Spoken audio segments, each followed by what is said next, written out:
আমার প্রিয় মা ও বোন, আমি কোরআন এবং হাদিসের আলোকে 11টি বিশেষ নাসিহা পেশ করতে চাই, যেগুলো আপনাদের জীবনকে আলোকিত করবে, দুনিয়াতে আপনাদেরকে মর্যাদার আসনে আসীন করবে, আর আখিরাতে আল্লাহ তাআলার কাছে আপনারা প্রিয় বান্দী হিসাবে উপস্থাপিত হবেন। আল্লাহর কাছে আল্লাহর প্রিয় বান্দী হিসাবে উপস্থাপিত হয়ে জান্নাত লাভ করতে পারবেন। এরকম 11টি পরামর্শ বা নাসিহা আপনাদের প্রতি আমার। নাম্বার 1, কোরআন এবং হাদিসের জ্ঞান অর্জন করা। এটা সকল পুরুষ এবং নারী সকলের জন্য ফরজ। কোরআন এবং হাদিসের জ্ঞান অর্জন করা আমাদের জন্য ফরজ। আমরা অনেকেই আছি যারা ইসলামের ফরজ বিধিবিধানগুলো জানি না। আমাদের যেগুলো অবশ্য কর্তব্য সেগুলো আমরা অনেকে জানি না, শুধু নামে মুসলমান।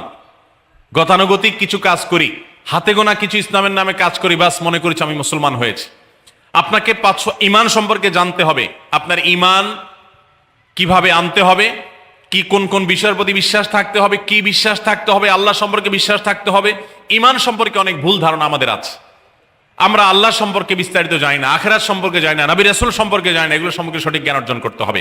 5 ওয়াক্ত নামাজ এর বিধিবিধানগুলো, কখন কোনটা পড়তে হয়, ওয়াক্ত কখন থাকে কখন যায়, অনেক মহিলা আছেন জানেন না, অনেক নারীরা আছেন, অনেক পুরুষরা আছেন জানেন না।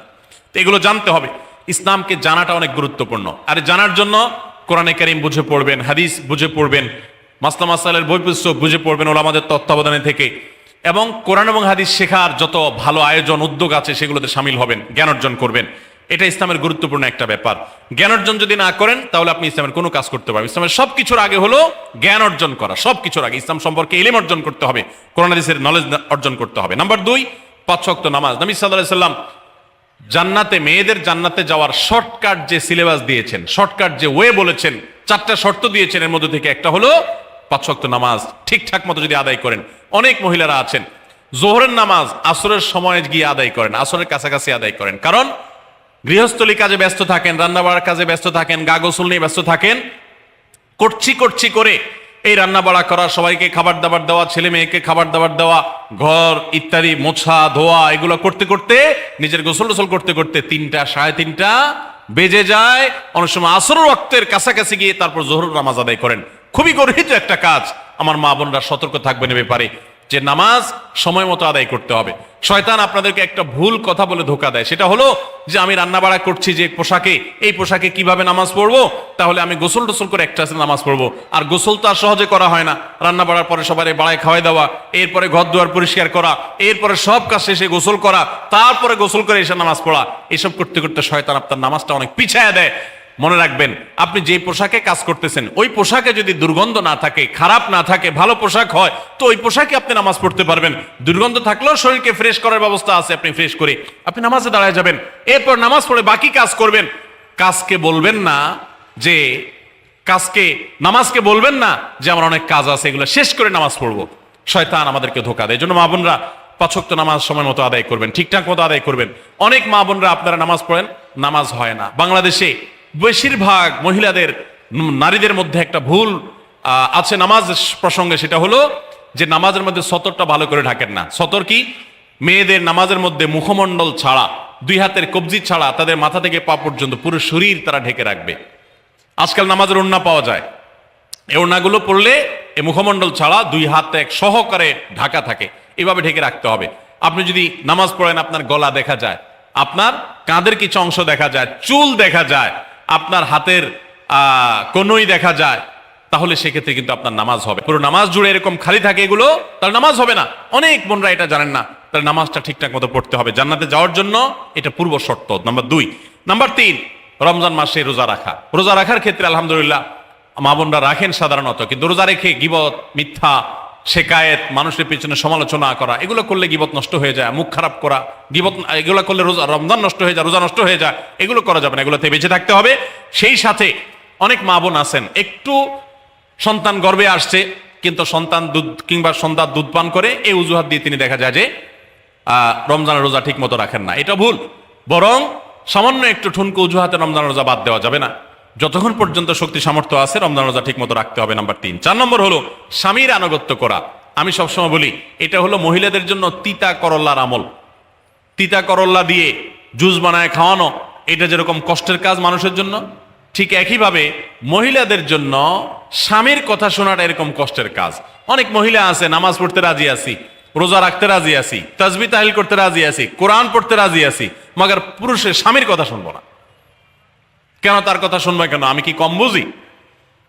এই মানসিকতা আজ পশ্চিমা অপসংস্কৃতির যে ছোঁয়া আমাদের সমাজে এসেছে, লেগেছে, এটার কারণে আমাদের মা বোনদের মধ্যে তৈরি হয়েছে। এটা কখনো আমাদেরকে সুখী করতে পারে না।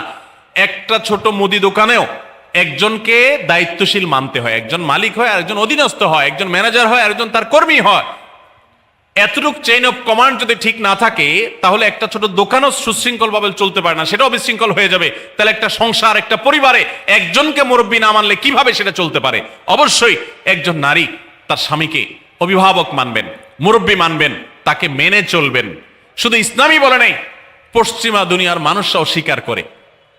সাবেক মার্কিন প্রেসিডেন্ট বারাক ওবামার একটা আত্মজীবনীমূলক লেখা ধারাবাহিকভাবে বাংলাদেশে একটি জাতীয় গণমাধ্যমে প্রকাশ হয়েছে অনেক বছর আগে, আমি পড়েছি।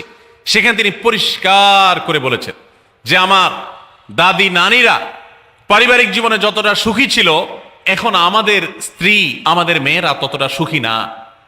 অথচ তাদের তাদের এত বেশি শাড়ি চুড়ি, এত বেশি সাজগোজ, এত বেশি সুখ সমৃদ্ধির উপকরণ ছিল না আজকের মেয়েদের যতটা আছে। পারিবারিক শান্তি তখন যতটা ছিল এখন তার ধারে কাছেও নেই।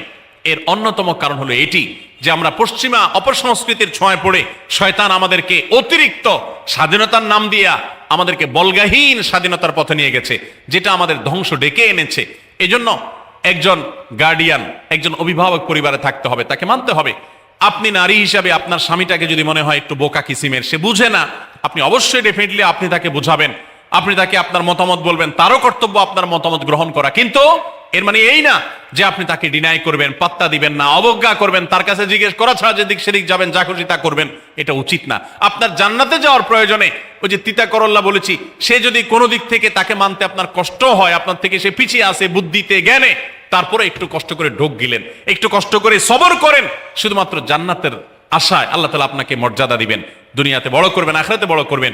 অনেক সময় দেখা যায় পুরুষতান্ত্রিক সমাজে আমাদের দেশে দেখা যায় যে পুরুষদের নানা অনাচারে মেয়েরা অতিষ্ঠ হয়। একটু সবর করেন, সন্তান সন্ততি বড় হবে, তখন আর পুরুষের এই সমস্ত জুলুম থাকবে না, পুরুষ তখন দৌড়ের উপরে থাকবে। এই বাস্তবতা আমরা প্রত্যেকটা মানুষ উপলব্ধি করার কথা। অতএব মেয়েদের, মুসলিম নারীদের অত্যন্ত গুরুত্বপূর্ণ আরেকটি বিষয় হলো 4 নম্বর যেটি বললাম, স্বামীর আনুগত্য করা। যতটুকু সম্ভব তার সর্বোচ্চ আনুগত্য করার চেষ্টা করতে হবে, যতক্ষণ তিনি কোরআন হাদিসের কথা বলেন। স্বামী যদি কোনো অন্যায় কথা করতে বলেন, তাহলে তখন আর তার কোনো কথা শোনা যাবে না। নাম্বার 5, একজন মুসলিম নারীর জন্য তার ইজ্জতের হেফাজত অত্যন্ত গুরুত্বপূর্ণ ব্যাপার। এমন একটা সমাজে আমরা বসবাস করতেছি, পাঠ্য বইয়ে শিক্ষার নামে আমাদের সন্তানদের চরিত্র নষ্ট করে দেওয়া হচ্ছে, বিবাহ বহির্ভূত সম্পর্ক করতে তাদেরকে উস্কানি দেওয়া হচ্ছে, শিক্ষার নামে কুশিক্ষা দেওয়া হচ্ছে, যার কারণে আমার সন্তান নষ্ট হয়ে যাচ্ছে। এই জন্য আমি বলি, এমন যুবক, এমন যুবতী আজকাল সোনার হরিণ হয়ে গেছে। হাজারে 2-4-10 জন যুবক পাওয়া যাবে কিনা সন্দেহ, যেই যুবক বুকে হাত রেখে বুক টান টান করে আল্লাহর শুকরিয়া আদায় করে বলতে পারবে তার যৌবনে কোনো হারাম স্পর্শ সে করে নাই, কোনো হারামের কাছে সে যায় নাই, তার চরিত্রকে সে হেফাজত করেছে, কোনো গুনাহে সে লিপ্ত হয় নাই, এরকম কথা বলার মতো যুবক খুব বেশি নাই আমাদের সমাজে। ধ্বংস করে ফেলা হয়েছে বিনোদনের নামে, শিক্ষার নামে, নানা নামে। এগুলো আমাদের দেশের সংস্কৃতি ছিল না। এদেশের মুসলমান তো বটে, এদেশের হিন্দুরাও পারিবারিক এই বন্ধনের মধ্যে থেকে তারা তাদের চরিত্রকে হেফাজত করে, বৈবাহিক সম্পর্ক ছাড়া কোন প্রকার সম্পর্কের মাধ্যমে তাদের যৌন আকাঙ্ক্ষাকে মেটায় না। এটা এদেশের মাটির, এদেশের কালচার, এদেশের মানুষের কালচার, এদেশের সকল ধরনের মানুষের কালচার, কিন্তু এদেশের সেই সংস্কৃতিকে ধ্বংস করে দেওয়া হচ্ছে ছোট ছোট বাচ্চাদের বইয়ে এই বিবাহ বহির্ভূত সম্পর্কের কথা বলে। এই জন্য সচ্চরিত্র এখন সোনার হরিণ হয়ে গেছে। নবী সাল্লাল্লাহু আলাইহি সাল্লাম বলেছেন, মাইয়াজমান লি মা বাইনা লিহিয়াইহি ওয়া মা বাইনা রিজলাইহি আদমান লাহুল জান্নাহ। যে ব্যক্তি তার 2 চোয়ালের মাঝখানের অঙ্গ অর্থাৎ মুখ, আর যে ব্যক্তি তার 2 রানের মধ্যবর্তী অঙ্গ, তার লজ্জাস্থানকে হেফাজত করবে, অন্যায় খাতে ব্যবহার করবে না, এটার সংরক্ষণের দায়িত্ব এবং গ্যারান্টি যে ব্যক্তি নিজের ব্যাপারে নিজে নিবে, নবী সাল্লাল্লাহু আলাইহি ওয়াসাল্লাম বলেছেন, আমি তার জন্য জান্নাতের দায়িত্ব নিয়ে নিলাম। যে এটা 2টার দায়িত্ব নিতে পারবে, আমি তার জান্নাতের দায়িত্ব নিলাম। এবং নবী সাল্লাল্লাহু আলাইহি ওয়াসাল্লাম আরো বলেছেন, আকসারু মা ইউদখিলুন নাস আন-নার, মানুষকে সবচেয়ে বেশি জাহান্নামে নিয়ে যায় কোন জিনিসে? আল ফামু আল ফরজ, এই দুটি অঙ্গ, মুখ এবং লজ্জাস্থান। এই জন্য মা বোনরা, অনেকে আপনাদেরকে অনেক প্ররোচনা দিবে, অনেক গুনাহের পথে আহ্বান করবে। আপনাদের মেয়েরা স্কুল কলেজে পড়তে গেলে সেখানে অনেক অন্যায় আবেদন শুনবে, হারামের আহ্বান শুনবে। তাদেরকে সুশিক্ষা দিবেন যে আল্লাহ তাআলা তোমাকে যে চরিত্র দিয়েছে, যৌবন দিয়েছে, এটাকে যেখানে সেখানে ব্যবহার করলে হবে না। কিয়ামতের ময়দানে যুবকদেরকে আলাদা করে জিজ্ঞাসা করা হবে, তোমার যৌবনকালে কি করছো সেটা বলো, বুড়া বয়সে এসে কি করছো এটা ইম্পর্টেন্ট না, যৌবনকালে কি করে আসছো সেটার হিসাব দাও। যৌবনকে হেফাজত করার গুরুত্ব এত বেশি, আল্লাহ আলাদা করে জিজ্ঞাসা করবেন। এই জন্য মা বোনদের কর্তব্য তাদের মেয়েদেরকে, ছেলেদেরকে অসৎ চরিত্রতা থেকে হেফাজত করবেন, সংরক্ষণ করবেন, তাদেরকে বুঝাবেন, তাদেরকে সেভাবে বড় করবেন যে বিয়ে শাদীর মাধ্যমে, সাংসারিক জীবনের মাধ্যমে তোমরা তোমাদের এই জীবনকে তোমরা উপভোগ করবে। আল্লাহ তাআলা তোমাদের জন্য যে নেয়ামত রেখেছেন সে নেয়ামত তোমরা পাবে, কিন্তু অবৈধ উপায়ে কখনো তোমরা সেদিকে পা বাড়াবে না। যারা বাড়ায় তাদের দুনিয়াতেই ধ্বংস হয়, আখিরাত তো আছেই। এই অবৈধ সম্পর্ক করে সুখে থাকে খুব কম মানুষ। যারা যত বেশি এই জগতে যায় তারা তত বেশি অসুখী থাকে দাম্পত্য জীবনে। অতএব একজন নারী, তার 5 নম্বর গুরুত্বপূর্ণ বিষয় হলো তার ইজ্জতের হেফাজত, লজ্জাস্থানের হেফাজত এবং তার চরিত্রের হেফাজত। আল্লাহ তাআলা আমাদের মা বোনদেরকে সেই তৌফিক দান করুন। অনেক সময় দেখা যায় যে সবই ঠিক আছে, আপনি সোশ্যাল মিডিয়াতে পুরুষের ছবি দেখে, ভিডিও দেখে আপনি হারাম আনন্দ পাচ্ছেন। আপনি ইমোতে, হোয়াটসঅ্যাপে, মেসেঞ্জারে বিভিন্ন পুরুষের সাথে অপ্রয়োজনীয় চ্যাটিং করছেন, কথা বলছেন, এবং সেখানে এই বেহুদা কথা থেকে অনেক অনাচার হয়ে যায়, অনেক সংসার ভেঙে যায়, অনেক পরকীয়া হয়, অনেক সংসার ধ্বংস হয়। এই জন্য আল্লাহ বলেছেন আল্লাহ তাকরাবুজ জেনা, জেনার কাছেও যেও না, চ্যাটিংই করতে যেও না, কারণ করতে গেলে তুমি ডুবে যাবা, পরে ফিরে আসতে পারবা না। ভয়ঙ্কর এক গুহা এবং ভয়ঙ্কর এক জগৎ। তো এই পথ থেকে আমাদেরকে বেঁচে থাকতে হবে। আল্লাহ আমাদের তৌফিক দান করুন। নাম্বার 6, মা বোনদের জন্য গুরুত্বপূর্ণ বিষয় হলো সন্তানদের লালন পালন করা। আপনি বাজার থেকে 2-4 কেজি আম কিনে খাইছেন, এটাতে আপনি যতটা সুখী হতে পারবেন, আপনি যদি একটা আমের গাছ লাগাই দিতে পারেন তাহলে তার চাইতে অনেক বেশি সুখী হতে পারবেন, আপনি বেশি লাভবান হবেন, আপনি মনকে মন আম খেতে পারবেন, আপনার বংশধররা খেতে পারবে। নিজে আমল তো করবেনই মায়েরা, বোনেরা, পাশাপাশি সন্তানদেরকে যদি আল্লাহ ভীরু বানান, মুত্তাকি বানান, পরহেজগার বানান, কোরআন হাদিস শিখান, তাদেরকে যদি পর্দা শিখান, তাদেরকে যদি চরিত্রের হেফাজত শিখান, তাদেরকে যদি ভালো মানুষ বানানো শিখান, তাহলে আপনি আম গাছ লাগানোর মতো ফলের গাছ লাগাই গেলেন, সওয়াবের গাছ লাগাই গেলেন, দুনিয়া থেকে চলে যাবেন। নেক সন্তানের আমল যেগুলো আপনি শিখাই দিয়ে গেছেন, এগুলোর সওয়াব আপনি পেতে থাকবেন। ছেলেটাকে সূরা ফাতিহা নিজে শিখাবেন, মেয়েটাকে সূরা ফাতিহা নিজে শিখাবেন, নিজে ভালো করে শিখবেন। তাহলে কিয়ামত পর্যন্ত, মরণ পর্যন্ত এই ছেলে যতবার সূরা ফাতিহা পড়বে প্রত্যেক নামাজে আপনি কিন্তু সওয়াব পেয়ে থাকবেন, কারণ আপনি শিখাই দিয়ে গেছেন, আপনি শুরুটা করে দিয়ে গেছেন।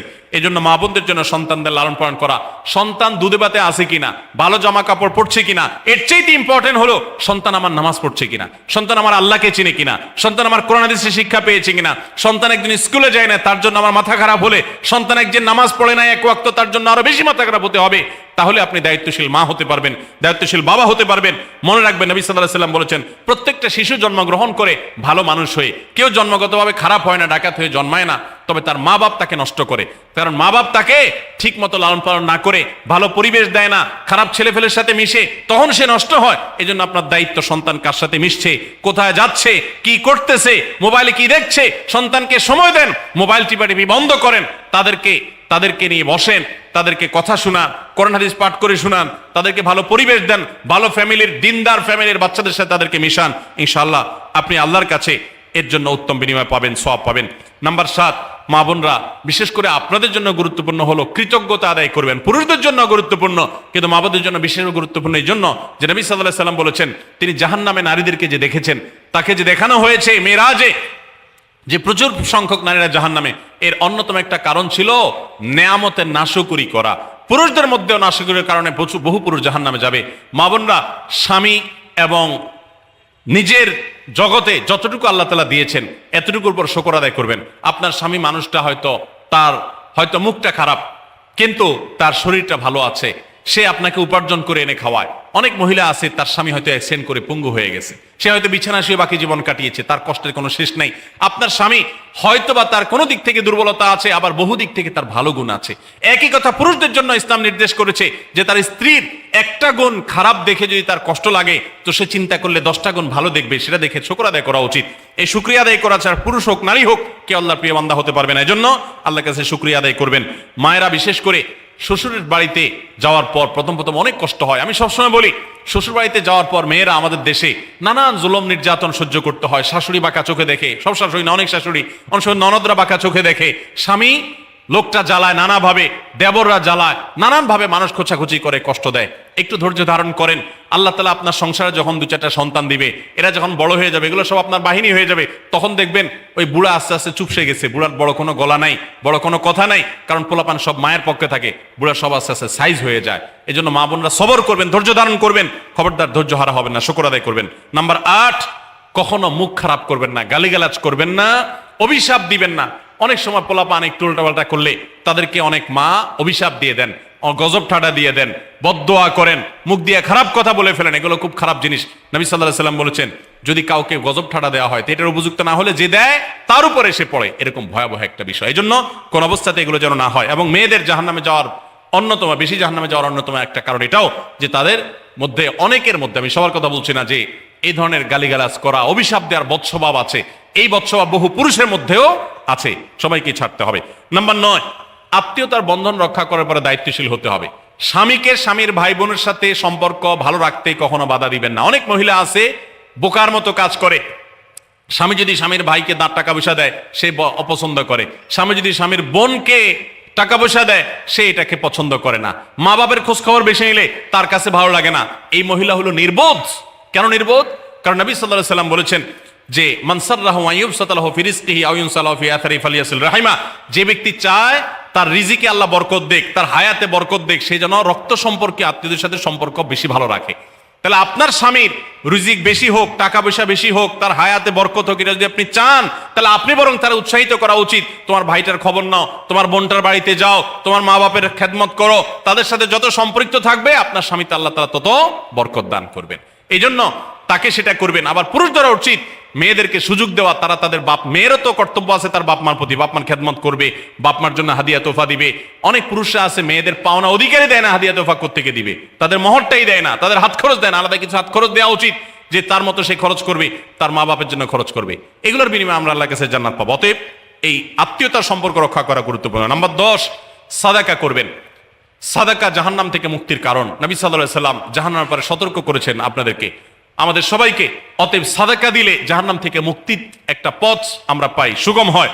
এবং নবী সাল্লাল্লাহু আলাইহি ওয়াসাল্লামের সময় মহিলা সাহাবীরা তাদের গহনা খুলে আল্লাহর রাস্তা দান করতেন। এজন্য মসজিদ, মাদ্রাসা, বিভিন্ন গুরুত্বপূর্ণ যে দানের খাতগুলো আছে সেগুলোতে বেশি বেশি দান করবেন, বেশি বেশি আল্লাহর রাস্তায় ব্যয় করবেন, যতটুকু তৌফিক আছে ততটুকু। এখন মহিলারা দান করবে কোত্থেকে? পুরুষরা মহরের টাকাই পরিশোধ করে না, বেচারে দান করবে কোত্থেকে? এই জন্য পুরুষরা দায়ী হবে। এবং মহিলারাও তাদের মহরের টাকা যেন অনাদায় না থাকে, তারা যেভাবে চেষ্টা করলে হয় সেভাবে চেষ্টা করবেন। এবং তাদের হাত খরচ আলাদা দেওয়া উচিত, এবং তারা পর্দার মধ্যে থেকে তাদের মতো উপার্জনও করতে পারেন, সেটাও শরীয়ত তাদের জন্য সুযোগ রেখেছে। যেভাবে হোক তারাও সাদাকার চেষ্টা করবেন। 11 নম্বর সর্বশেষ হলো সময়ের অপচয় করবেন না। এখন এমন একটা সময় চলছে, বেশিরভাগ মানুষ জাহান্নামে যাবে যেই কারণে, আজকের যুগে সবচেয়ে বেশি আমরা বিপদগামিতার মুখে যাচ্ছি যে কারণে, সেটার অন্যতম হলো এই স্মার্টফোনের অপব্যবহার। আমরা অনেকে আছি টেলিভিশনের বিভিন্ন সিরিয়ালে আসক্ত, অনেকে আছি বিভিন্ন নাটক সিনেমায় আসক্ত, অনেকে আছি ফেসবুক এবং ইউটিউবে এগুলোতে আসক্ত। বিশেষ করে মা বোনদেরকে বলছি, অনেকেই আছেন এখনো রিমোট ছাড়া তার পেটের ভাত হজম হয় না, সারাদিন রিমোট হাতে বসে থাকেন, একটা পর একটা সিরিয়াল এবং চ্যানেল পাল্টাতে থাকেন। মনে রাখবেন, সফল ইমানদার হতে হলে এই অনর্থক কাজ না ছাড়লে আপনি সফল ইমানদার হতে পারবেন না। অনেকে নামাজও পড়ে আবার সিরিয়ালও দেখে, অনেকে আছেন ফেসবুকে ঘন্টাকে ঘন্টা, ইউটিউবে ঘন্টা ঘন্টা সময় নষ্ট করেন। এর জন্য আল্লাহর কাছে জবাবদিহি করতে হবে। কিয়ামতের ময়দানে আল্লাহ তাআলা কয়েকটা প্রশ্ন উত্তর দেওয়া ছাড়া একজন মানুষকেও নড়তে দিবেন না। এর ভিতরে একটা হলো যে তোমার সারা জীবনে কি অর্জন করেছো। সময়ের অপচয় করা যাবে না। সময় হলো জীবনের সবচেয়ে মূল্যবান সম্পদ। অতএব আল্লাহ তাআলা আমাদের সবাইকে জীবনের এই অমূল্য সম্পদ সময়কে সংরক্ষণ করার তৌফিক দান করুন। মা বোনরা, আপনাদেরকে আমি আল্লাহর ওয়াস্তে উপদেশ করতেছি, যারা বদভ্যাস আছে ফেসবুক ইউটিউবে ঘন্টা ঘন্টা পড়ে থাকার, প্রয়োজনে এগুলো সব ডিলিট করে দেন মোবাইল থেকে। প্রয়োজনে আপনি এই মোবাইল বিক্রি করে বাটন ফোনে চলে যান। নিজের বদভ্যাসকে নিয়ন্ত্রণ করতে না পারলে প্রথমে চেষ্টা করেন, এরপর না পারলে প্রয়োজনে বাদ দিয়ে দেন। আল্লাহর জন্য যদি এই ত্যাগটা করেন, কিয়ামতের বলতে পারেন, আল্লাহ গুনাহ থেকে বাঁচার জন্য, তোমাকে খুশি করার জন্য আমি স্মার্টফোন পর্যন্ত রাখি নাই, বাটন ফোনে চলে গেছি। আল্লাহ তাআলা খুশি হবেন ইনশাআল্লাহ বিইذنিল্লাহ। বহু মায়েরা তাদের সন্তান নষ্ট হয়ে যাচ্ছে এই মোবাইলের আসক্তি, সিরিয়ালের আসক্তির কারণে। তাদের স্বামীর সাথে সম্পর্ক নষ্ট হয়ে যাচ্ছে এই সমস্ত আসক্তির কারণে, অনেক গুনাহের পথে তারা চলে যাচ্ছেন এই সমস্ত আসক্তির কারণে। এই জন্য এগুলোকে নিয়ন্ত্রণ না করলে আপনি কখনো নেককার হতে পারবেন না। আপনার সন্তানকে মোবাইল দেখে খাওয়াবেন না। আমি আমার সন্তানকে মোবাইল দেখে খাওয়াই না। আমরা সব জায়গায় বলি মোবাইল দেখা, কার্টুন দেখায়, মোবাইল দেখায় বাচ্চাকে খাওয়াবেন না। বাচ্চা কাচ্চা এখন ক্রেজি হয়, আধপাগল কিসিমের হয়, জিদি হয়, বদমেজাজি হয়, ভাঙচুর করে। কেন হয়? কারণ সারাদিন আপনি ওর মোবাইলে কি দেখান? কার্টুন দেখান। কার্টুন মানে কি? মার মার, কাট কাট, হ্যাঁ, সবকিছু ধ্বংস করে ফেলা, গুলি করা, বোমা মারা, হ্যাঁ, সাপ হয়ে সব খেয়ে ফেলা, এটাই তো। এগুলো বাচ্চাদেরকে ক্রেজি করে, বাচ্চাদেরকে মানসিকভাবে অসুস্থ করে, ধ্বংস করে দেয়। তাদেরকে ফিজিক্যাল খেলাধুলা, শারীরিকভাবে করতে পারে এরকম খেলাধুলার ব্যবস্থা করেন, দৌড়াদৌড়ি করার ব্যবস্থা করেন। বাচ্চারা সুস্থ থাকবে, ভালো থাকবে। মোবাইল থেকে তাদেরকে বাঁচান, টেলিভিশন থেকে তাদেরকে বাঁচান, এবং কার্টুন থেকে, ভিডিও গেমস থেকে তাদেরকে বাঁচান। না বাঁচাতে পারলে আপনার দুনিয়া আখিরাত সব ধ্বংস হয়ে যাবে। অতএব আজকের এই মাহফিল থেকে আসুন, প্রতিজ্ঞা করি যে আমরা সময় নষ্ট করব না, সময়ের অপচয় করব না, প্রয়োজন ছাড়া মোবাইল হাতাহাতি ঘাটাঘাটি করব না, ঘন্টায় ঘন্টা মোবাইলকে সময় দিব না। অনেক মেয়েরা আছেন, অনেক পুরুষরা আছেন, এই একটি অপকর্মের কারণে তার শিক্ষা জীবন ধ্বংস হয়ে যায়, চাকরি নষ্ট হয়ে যায়, ব্যবসা লাডে উঠে, মা বাবার সাথে সম্পর্ক নষ্ট হয়, স্বামী স্ত্রীর সম্পর্ক নষ্ট হয়, সাংসারিক জীবন ধ্বংস হয়ে যায়, সবকিছু ধ্বংস হয়ে যায় শুধু এই মোবাইল ফোনের অনিয়ন্ত্রিত ব্যবহার করার কারণে। যারা মোবাইলকে নিয়ন্ত্রণ করতে পারেন না, ডাইরেক্ট হয়ে গেছেন, সারাক্ষণ হাতে মন চায়, তারা একটা শক্ত সিদ্ধান্ত নেন, প্রয়োজন আমি স্মার্টফোন বিক্রি করে দিব। 6 মাস 8 মাস আপনি কিছুদিনের জন্য, 1 বছরের জন্য বাটন ফোনে চলে যান, এরপর আবার ব্যাক করলে আশা করা যায় আল্লাহ আপনাকে হেফাজত করবেন। এবং ইসলামের নাম দিয়ে, অনেকে বলে আমি ইউটিউবে ওয়াজ শুনি, ফেসবুকে ওয়াজ শুনি, ওয়াজের নাম দিয়া আপনি যে কি করেন কি না করেন সেটা আপনার আরশের মালিক সবই জানেন। অতএব যে ওয়াজ শুনতে গিয়ে আপনার আকাম কুকাম করা লাগে, খারাপ জিনিস দেখা লাগে, ওই ওয়াজ শোনার কথা আপনাকে ইসলাম বলে নেই। আল্লাহ তাআলা আমাদের সবাইকে সবগুলো বিষয় আমল করার তৌফিক দান করুন। আমরা আবারও বলছি, আজকে আমাদের মা বোনদেরকে লক্ষ্য করে, বিশেষ করে যে 11টি করণীয় আপনাদের জীবনকে সোনালী জীবনে পরিণত করতে পারে, আপনাদের জীবনটাকে সমৃদ্ধ করতে পারে, সুখী করতে পারে, এবং আল্লাহর কাছে আপনাদেরকে জান্নাতের উপযুক্ত করবে। কিয়ামতের ময়দানে সুন্দর হাসি, সুখের হাসি, তৃপ্তির হাসি আপনাদেরকে হাসাবে ইনশাআল্লাহ। সেই 11টি নসিহা, সেই 11টি বিষয়ের প্রথমটি হলো কোরআন এবং হাদিসের জ্ঞান অর্জন করবেন।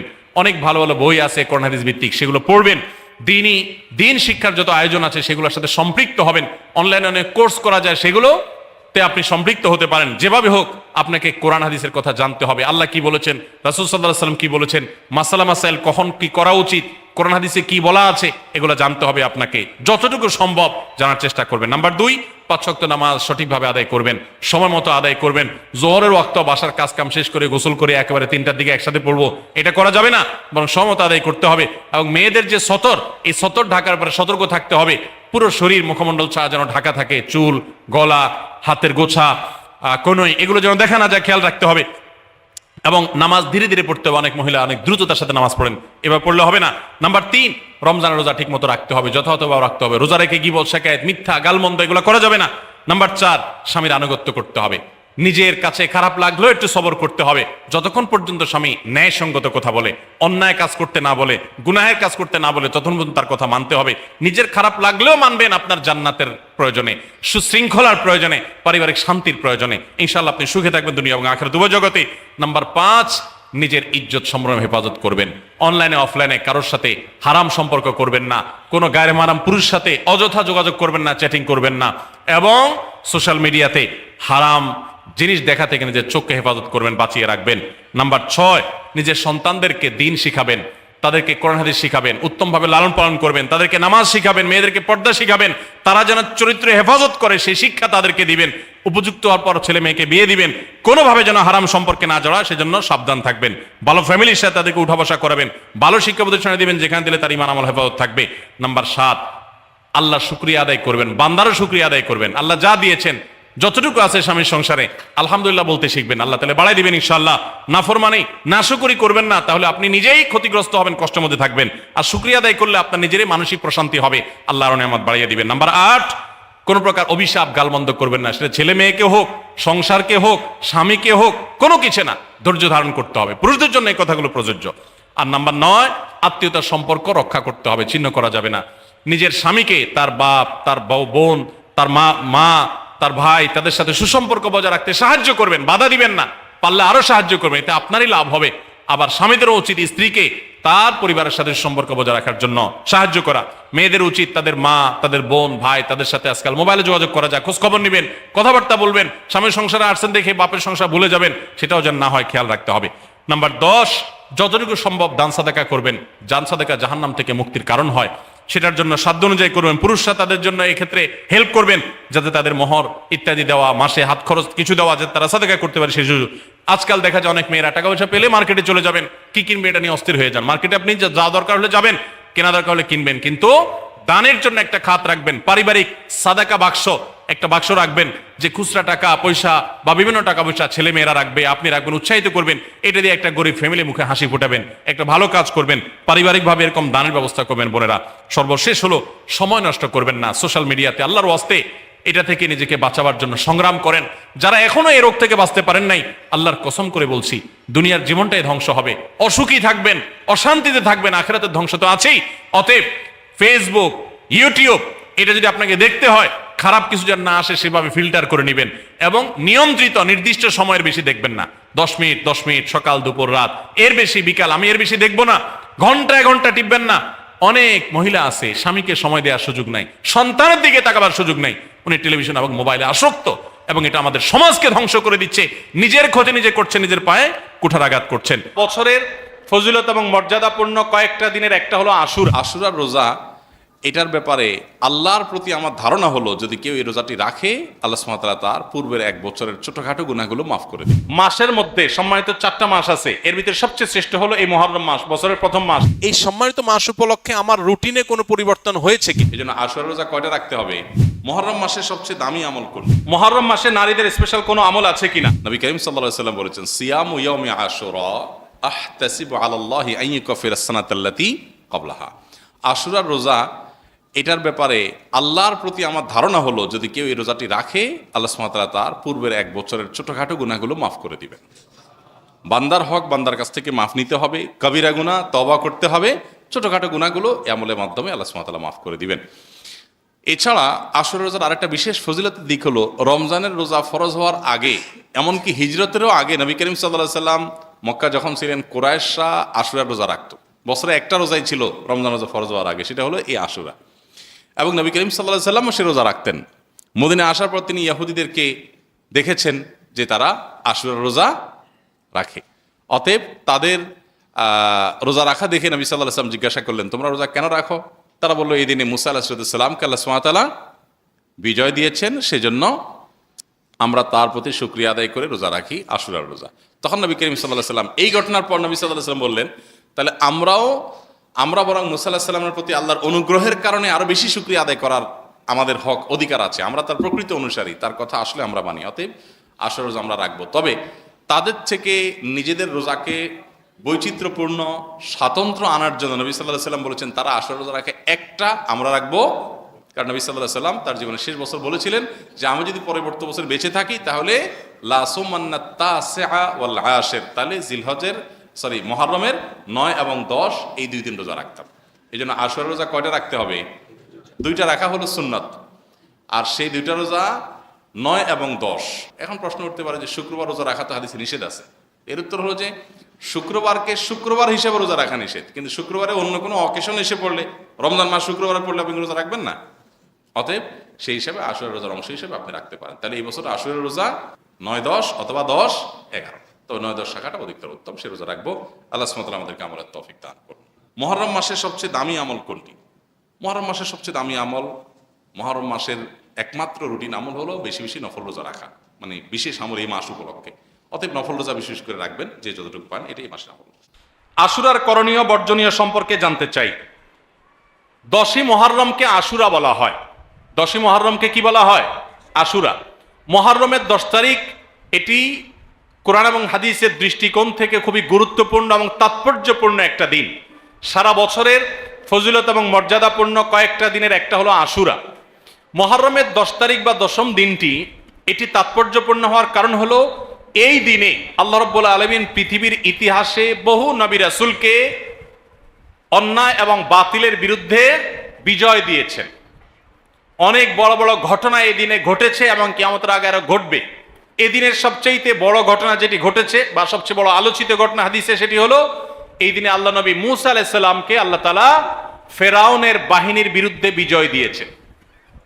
মূসা আলাইহিস সালাম এবং ঈমানদারদের বিজয়ের দিন এটি, আশুরার 10 তারিখ বা মুহররমের 10 তারিখ বা আশুরা, এটি হলো বিজয়ের দিন মূসা আলাইহিস সালামের এবং বনী ইসরাইলের। ফেরাউন তাদেরকে ধাওয়া করেছে, আল্লাহ তাআলা তাদের জন্য নীল নদে আল্লাহ তাআলা তাদের জন্য নদীর উপরে রাস্তা করে দিয়েছেন, সেই রাস্তা তারা পার হয়ে গেছেন অলৌকিকভাবে।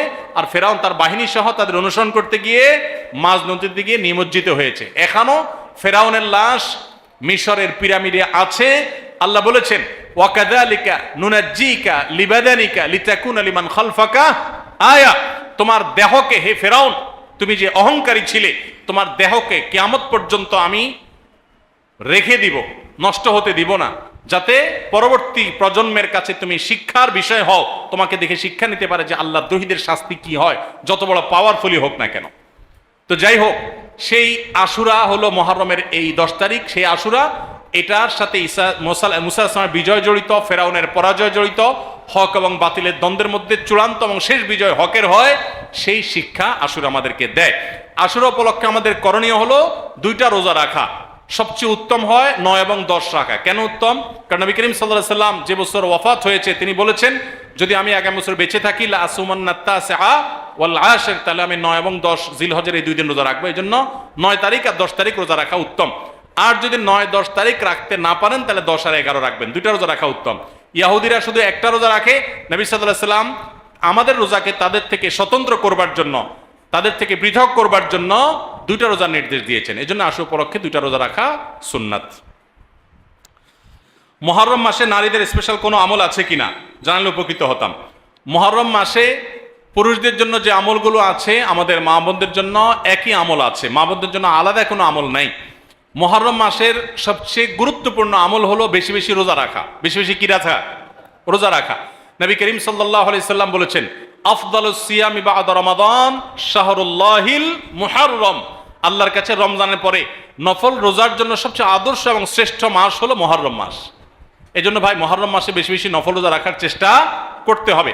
বেশি বেশি তো দূরের কথা, অনেকে একটাও রাখতে পারেন না, অন্তত 2-4টা হলেও রাখার চেষ্টা করবো ইনশাআল্লাহ। মুহররম মাস কিন্তু শুরু হয়ে গেছে, মুহররম মাস আরম্ভ হয়ে গেছে, আমরা এখন মুহররম মাসের মধ্যে আছি। সম্মানিত মাসের মধ্যে সম্মানিত 4টা মাস আছে, এর ভিতরে সবচেয়ে শ্রেষ্ঠ হলো এই মুহররম মাস, বছরের প্রথম মাস, হিজরি বর্ষের। অতএব এই মাসের প্রধান আমল হলো বেশি বেশি নফল রোজা রাখা। দ্বিতীয় আমল হলো মুহররমের 10 তারিখ আশুরা, এই আশুরা উপলক্ষে 2টা রোজা রাখা।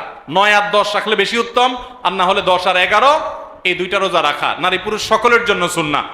নারীরা যদি মাসিক অবস্থা না থাকেন তারা রাখবেন না, মাসিক অবস্থা না থাকলে তারা রাখবেন না। তাদের নিয়ত থাকলে আল্লাহ তাআলা তাদেরকে এমনিতে সওয়াব দিবেন ইনশাআল্লাহ। তাহলে মুহররম মাসে আমল হলো বেশি রোজা রাখা, বিশেষ করে আশুরা রোজা রাখা।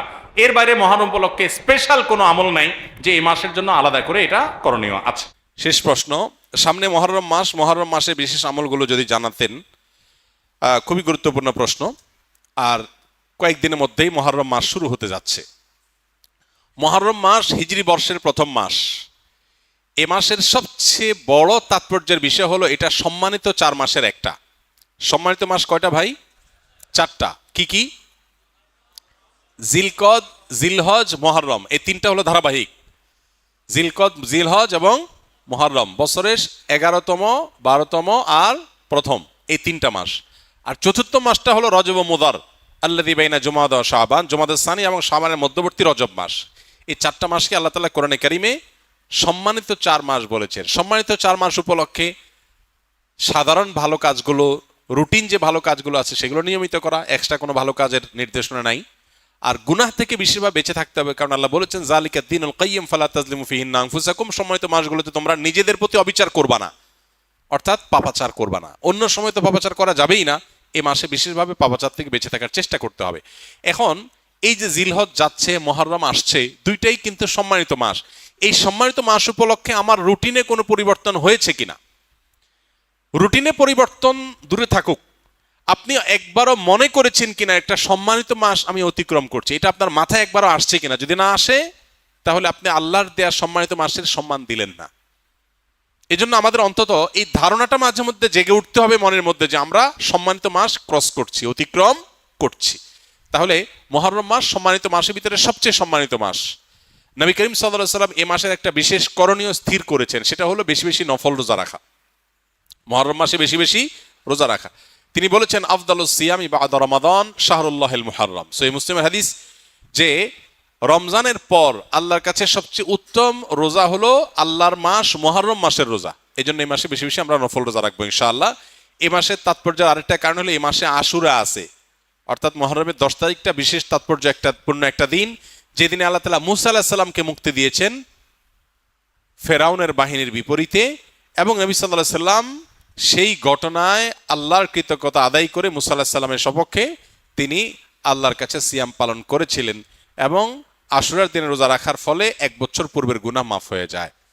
এবং আশুরার সাথে আরো একদিনে রোজা রাখে 9 অথবা 11 মুহররম, 10 তারিখে তো বটেই, তার সাথে 9 তারিখ অথবা 11 তারিখ প্লাস করে 2টা রোজা রাখা হলো সুন্নাহ। এটা হলো মুহররম মাসের করণীয়, সারা মাসে বেশি রোজা রাখা, আশুরার রোজা রাখা বিশেষভাবে, আর সম্মানিত মাস হিসাবে এ মাসের সম্মান দিয়ে চলা, এ হলো মুহররম মাসের করণীয়।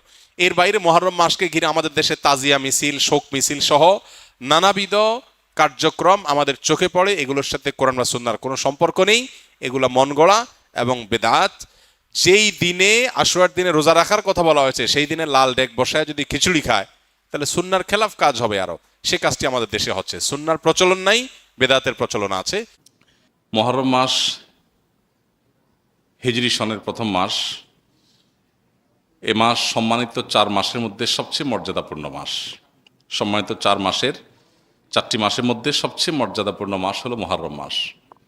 মুহররম শব্দের অর্থ হলো সম্মানিত, নামই যার পরিচয়, অর্থাৎ এই মাসকে আল্লাহ সুবহানাহু ওয়া তাআলা মর্যাদা দিয়েছেন, সম্মান দিয়েছেন। এই মুহররম মাসটি শুরু হয়েছে মাত্র 2 দিন হলো। অতএব এই মাস জুড়ে একজন মুসলিম হিসাবে এই মাসের প্রতি মর্যাদা বোধ আমাদের অন্তরে লালন করতে হবে, জাগ্রত রাখতে হবে। আর এই মাসটিকে নবী করিম সাল্লাল্লাহু আলাইহি সাল্লাম শাহরুল্লাহ বলেছেন, আল্লাহর মাস বলেছেন। মাস তো সবই আল্লাহ তাআলার, তারপরে এটাকে স্পেশালি আল্লাহর মাস বলার মানে হলো এই মাসটার বিশেষ গুরুত্ব বোঝানো। সব ছেলে মেয়েরাই বাপের সন্তান হলেও বাবা কোনো ছেলেকে যখন বলে তুই আমার সন্তান, তুই আমার ছেলে, এই তো আমার ছেলে, তখন এর মানে হলো তাকে বিশেষ স্নেহ মমতার কথা তিনি বোঝাচ্ছেন।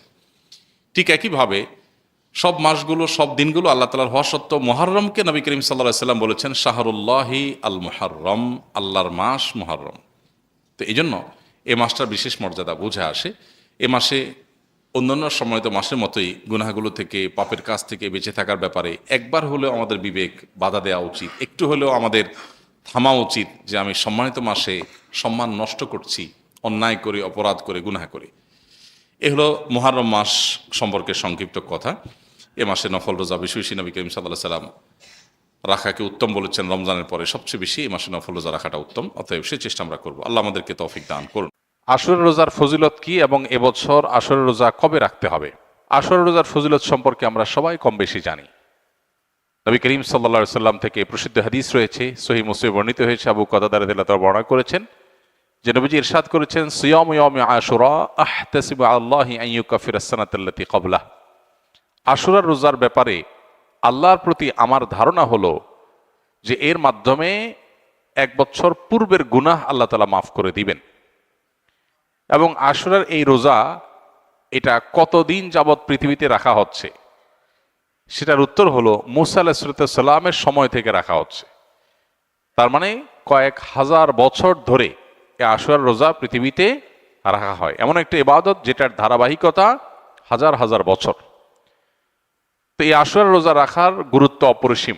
সাহাবায়ে কেরাম নিজেরা তো রাখতেন, নিজেদের বাচ্চাদেরকে পর্যন্ত এই রোজা রাখতে উদ্বুদ্ধ করতেন যারা রোজা রাখার মতো তাদেরকে, এবং সেই সাথে তাদেরকে খেলনা ইত্যাদি দিয়ে ভুলিয়ে রাখতেন। এটা ছিল নবী সাল্লাল্লাহু আলাইহি সাল্লামের, সাহাবায়ে কেরামের সুন্নাহ। সেজন্য আশুরা রোজা আমরা রাখার চেষ্টা করব ইনশাআল্লাহ।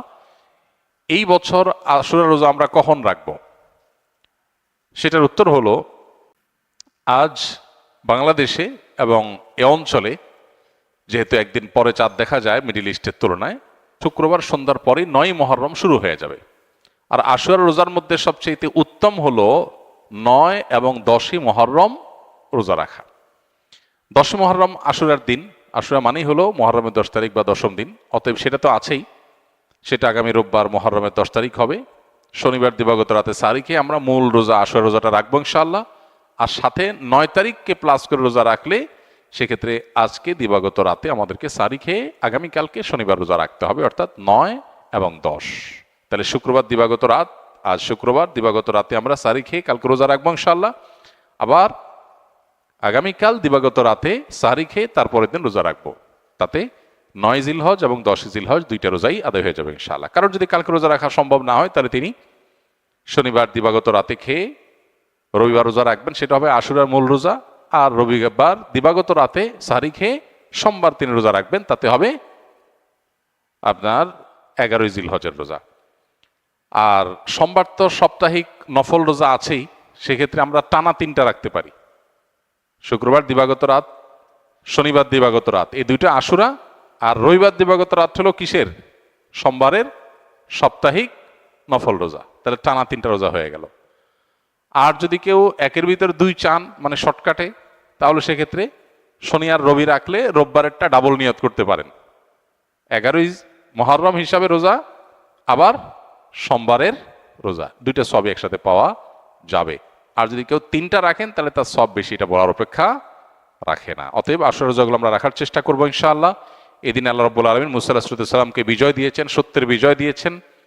আর অসত্য বা ফেরাউন বাহ্যিকভাবে শক্তিশালী মনে হলেও দীর্ঘদিন অহমিকার সুযোগ আল্লাহ তাআলা ছাড় দিয়ে একটা পর্যায়ে তাকে চরম পরিণতি বরণ করতে বাধ্য করেছেন।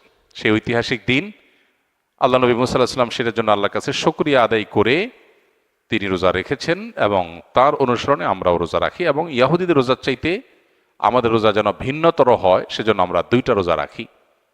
এবং সেই 2টা রোজার ভিতরে সবচেয়ে উত্তম হয় 9-10, 9-10 না পারলে 10-11, এই 2টা ধাপের রোজা। আর যদি সেটার কোনোটাই সম্ভব না হয়, শুধু একটাই রাখতে পারে, তাহলে 10 তারিখের রোজাটাও রাখা যেতে পারে, যদি অনেক কোন সেটাকে নিষেধ করেছেন। আশুরা উপলক্ষে কি কি আমল করব? আশুরা উপলক্ষে সর্বপ্রথম এবং প্রধান আমল হলো রোজা রাখা, যেটা আমরা এতক্ষণ বললাম। মুহররমের 10 তারিখ এবং তার সাথে 9 তারিখ, এই 2টা রাখা উত্তম। কারণ নবী সাল্লাল্লাহু আলাইহি সাল্লাম বলেছেন, যদি আমি আগামী বছর বেঁচে থাকি তাহলে আমি 9-10 রোজা রাখবো। এই জন্য 9-10 রাখাটা উত্তম, এটা নবীজির স্বপ্ন ছিল, আকাঙ্ক্ষা ছিল। আর না হলে 10-11 রোজা রাখা, এটা হলো আশুরার প্রধান আমল। দ্বিতীয়ত, আশুরার এই দিবসের শিক্ষাটা গ্রহণ করা, এটা নিয়ে খুব বেশি আলোচনা হয় না। আলোচনা হয় শুধু আশুরার রোজা নিয়ে, ইতিহাসও আলোচনা হয়, কিন্তু আশুরার চেতনা কি, আশুরার শিক্ষা কি, আশুরা আমাদেরকে কি বার্তা দেয়, সেটা নিয়ে আলোচনা হয় না। সেটা আমরা আজকে আলোচনা করার চেষ্টা করেছি আলহামদুলিল্লাহ। অতএব আশুরা উপলক্ষে প্রতি বছরই আমাদের এই শিক্ষাটা ধারণ করা দরকার যে সত্যের বিজয় হবেই হবে 2 দিন আগে আর 2 দিন পরে। আর অসত্য এবং বাতিল লাঞ্ছিত, অপমানিত, পরাজিত, নিমজ্জিত হবেই হবে, সেটাও 2 দিন আগে বা পরে। ফেরাউন শক্তিশালী ছিল, ফেরাউন ক্ষমতাবান ছিল, জালিম ছিল, তাই বলে তার পক্ষাবলম্বন সত্যের অনুসন্ধানে মানুষরা করে নাই। মুসা আলাইহিস সালাম দুর্বল ছিলেন, তার অনুসারী বনী ইসরাঈলও দুর্বল ছিলেন, তারা শোষিত ছিলেন। আর ফেরাউন শোষণকারী ছিল। এই দুইয়ের মধ্যে আল্লাহ তাআলা চূড়ান্ত হাসি, শেষ হাসি, চূড়ান্ত বিজয় এটা দান করেছেন কাকে? মুসা আলাইহিস সালামকে। অতএব সত্যের বিজয় হয় 2 দিন আগে আর পরে। এই চেতনা, এই শিক্ষা মাথায় রেখে যদি আমরা চলি, আমরা সত্যের সাথে থাকবো, সেটা দুর্বল হলেও সত্যের সাথে থাকবো, সংখ্যায় কম হলেও। আমি শুধুমাত্র শক্তি, সামর্থ্য, দল, গ্রুপ, মতাদর্শ এগুলো দেখে, জোয়ার দেখে আমি চলবো না, আমি আদর্শের ভিত্তিতে চলবো। এই শিক্ষাটা আমাদেরকে আসলে দিয়ে থাকে। অতএব সেই শিক্ষাটা আমরা ধারণ করার চেষ্টা করব ইনশাআল্লাহ। আশুরা উপলক্ষে একটা হাদিস, যে হাদিসকে ইমাম তিরমিজি রাহিমাহুল্লাহ বিশুদ্ধ বললেও, হাসান বললেও, অন্য ইমামরা অনেকে জয়ীব বলেছেন, সেটা হলো এই দিনে আল্লাহ তাআলা আল্লাহর বান্দাদেরকে মাফ করার ইতিহাস আছে। অতএব পরবর্তী জাতিরাও আল্লাহর কাছে তওবা করলে এই দিনে তওবা কবুল হবে, আল্লাহ তওবা করবেন, কবুল করবেন। তো সেই হাদিসের উপর ভিত্তি করে কেউ আল্লাহর কাছে এই দিন ইস্তেগফার এবং তওবাও করতে পারে, যেহেতু নফল আমল, এটা চাইলে কেউ করতে পারেন।